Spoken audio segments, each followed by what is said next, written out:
She doesn't crave being understood. She craves being felt. A woman's desire is not logical, and if you chase it with reason, you'll miss it completely. What stirs her isn't your body, your bank account, or the sweet words you hand her. What stirs her is tension. It's mystery. It's the gravity of a man she can't quite figure out. She won't admit this. Most times she doesn't even fully know it herself. Because desire is not something she explains. It's something triggered in silence. In the steadiness of your presence. In the way you hold back words, and she begins to imagine what you might mean. That imagination, that gap, is where lust is born. Here's the hidden law. The moment she becomes certain she has you, desire begins to rot. Not her love. Not her care. But that raw, electric hunger. That dies in the hands of predictability. Female desire cannot breathe in security. It needs suspense. It needs the unresolved. That's why the nice guy so often loses. Not because he's kind, but because he gives her certainty too soon. He replies instantly. He explains everything. He removes the suspense before she's even begun to feel. But real attraction is not found in answers. It's found in the space between what she feels and what she wonders if she's even allowed to feel. You don't have to be toxic. You don't have to be cold. But you must be unpredictable. Because here's the paradox. The more she knows you want her, the less her body has to respond. The instant her nervous system relaxes too early, the tension that fuels desire collapses into flatline. Not because she dislikes you, but because she no longer has to reach for you. And a woman does not crave what she already possesses. She craves the unknown. She craves the not yet certain. That's why the most intoxicating moment for her is not when you text back quickly. It's when she wonders, why hasn't he replied yet? What's he thinking right now? Did I say too much? That not knowing, that nervous edge, is where desire lives. But don't mistake this for playing games. You're not pulling away. You're living. You're moving. You're in motion, and she doesn't fully know where she stands with you yet. That's the sweet spot. That's where her mind runs wild, filling in the silence you leave. And when she fills it with her fantasies, you live in her head without trying. Here's the second rule of desire. She doesn't actually want to lead. She wants to follow. She wants to feel your direction pulling her forward. Not recklessly. Not with control. But with certainty. Because her desire doesn't wake up when you hesitate and ask for a map.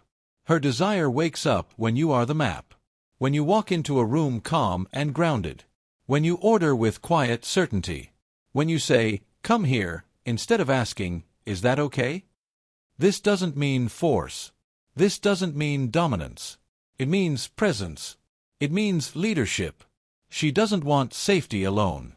She wants leadership into emotional danger. The kind that lets her release control without fear. The kind that lets her body finally surrender. Her deepest fantasies live in the unspoken. In the pause of her breath when you move closer. In the silence that falls when you touch her hand. In the way she stops talking, waiting for you to do what she can't put into words. She doesn't want to ask. She wants you to notice.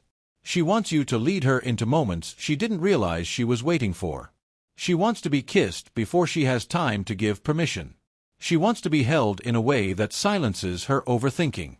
She wants to feel your certainty, because that's what unlocks the part of her she hides from the world.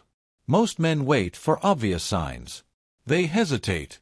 They don't want to make her uncomfortable.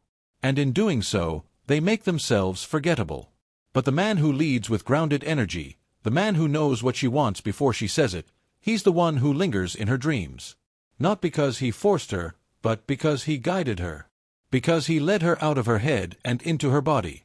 Because he carried her into a part of herself she only reveals to the right man. And here's the third rule. She wants to be wanted, but not too much. Yes, she craves to feel desired. But if you want her too openly, too quickly, too desperately, you collapse the mystery. Her nervous system is not wired to burn in the fire of guaranteed devotion. It is wired for the thrill of suspense. The nice guy tells her, "You're everything I've ever wanted."